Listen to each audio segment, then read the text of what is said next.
A picture-perfect tank game for the Toronto Raptors today as they fight and claw with the Chicago Bulls, who are also not very good going into play today at 11-15. They are not very good. They're a pretty good road team, apparently. They're over 500 on the road.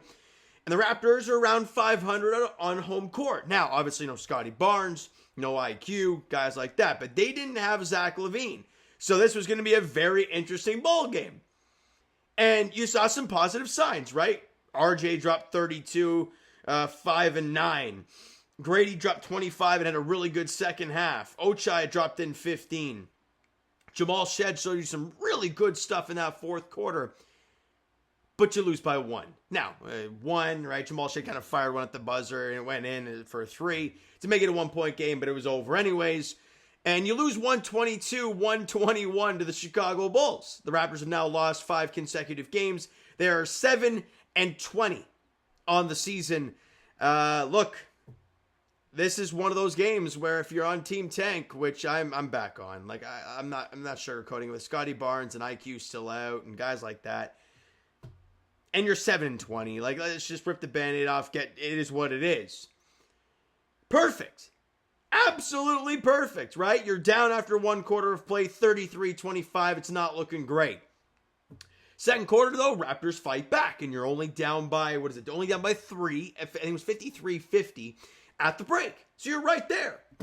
Third quarter, you can't play defense. In fact, neither team could play defense, but the Raptors allow 42 Chicago Bulls points. They lose the quarter by 8, 42-34. And you're going into the fourth quarter down a bunch. You're down double digits. It's not pretty.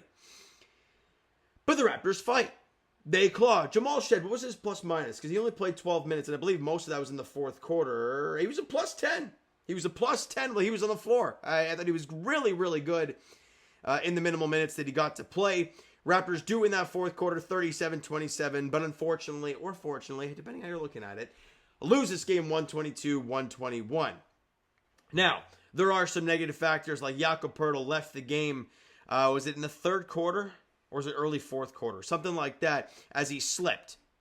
And you saw, and that right there gave me Pascal Siakam flashbacks, where he slipped and fell, and he was out quite a while. I think it was a groin strain or something like that.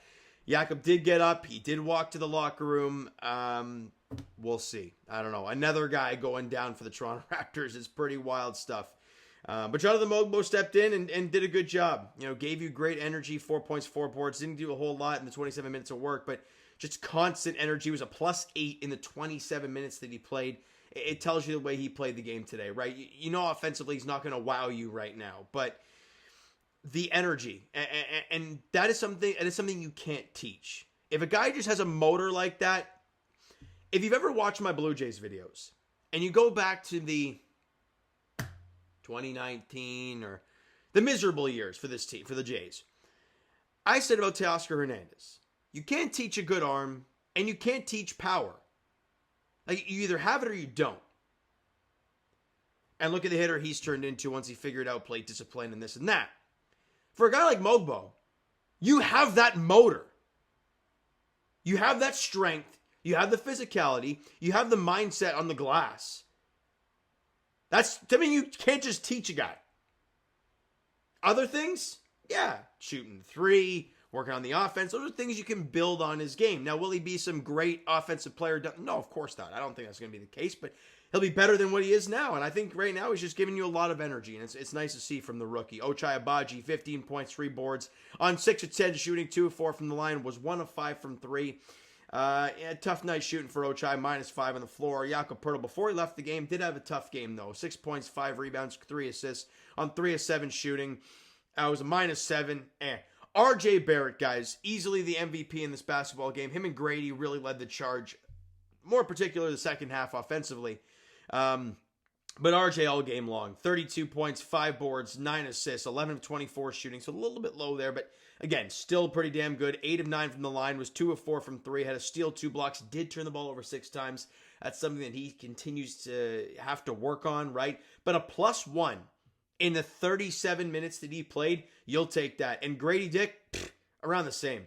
27 points, 6 boards, couple assists, 9 of 20 from the field after shooting really, really bad to start. was 6 of 7 from the line, 3 of 9 from 3. Considering he started 0 of 5, it means he went 3 of 4 the rest of the way. So great stuff from Grady in the second half of this basketball game. Was a plus 15 while he was on the floor. Have a game, Grady. I thought he was great yet again. And this is where you want to look at the Raptors and like, okay, you lost the game, unfortunately. But RJ was great. Grady was great. Okay. Good stuff. That's a quality one, or beautiful stuff. Now, Jacoby Walter, 6 points, 3 boards, couple assists, 3 of 6 shooting. Had a couple steals in the game. It was a -6 in 23 minutes, but I like the way they're giving this rook the runway. Let him work, man. With all these injuries, give the kid a chance, and I love his little floater game he's got going on. I like the raw talent of Jacoby Walter. Now, obviously, very young kid. Was he 20? Yeah, 20 years of age, guys. I mean, and he's not. It's not like he's not confident either. And that's the thing. That's the thing as well, right? That's the thing we learned about Grady this season. Last year, he didn't look great at all. This year, he's just confident taking shots. He's confident in his own game, and it's clearly showing. For a guy like Jacoby Walter, he already looks confident. But he's not forcing things. And I think that's the key for him. And I love what we're seeing. And Chris Boucher, man. Shout out to this guy. Gets DNP'd I don't know how many times. Comes back out there today and in 20 minutes, gave you a double-double. 11-10 on 4 of 9 shooting. 3 of 5 from the line. Just gave you massive energy. It was a -9, but just gave you a double-double off the bench. What else? What more can you ask for, right? And Jamal Shed, as I mentioned, was great in that fourth quarter. 10 points, 4 rebounds, 6 assists. Again, 10, 4, and 6 in 12 freaking minutes is nuts. 4 of 4 from the field. Knocked down 2 threes, but I mean, you want to talk about that buzzer. Yeah, whatever.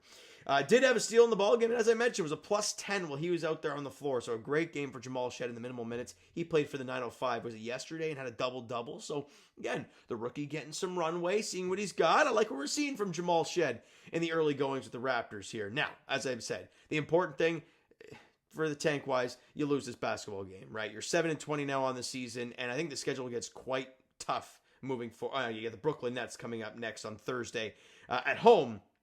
But then you go Rockets, Knicks, Grizzlies. And even the Atlanta Hawks have been decent. They're above 500 at 14-13. Then you got Boston again.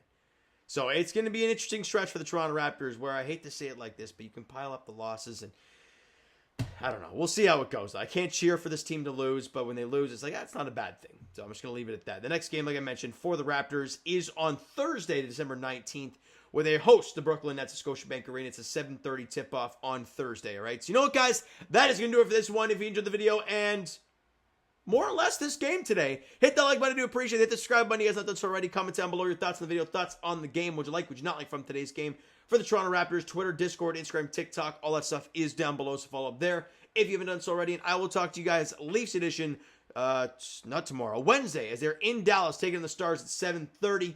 Looking to rebuild off the second half of that Sabres game. It's going to be tough, though. Dallas is a good team. We'll see how that one goes. And for the Raptors, like I mentioned, Thursday's their next game, 7:30 tip-off, at home against the Brooklyn Nets. I don't know, looking to bring a good effort and give us some more positive narratives to talk about. Thank you guys so much for listening and watching. I hope you enjoyed the video and the game today. Talk to you guys then.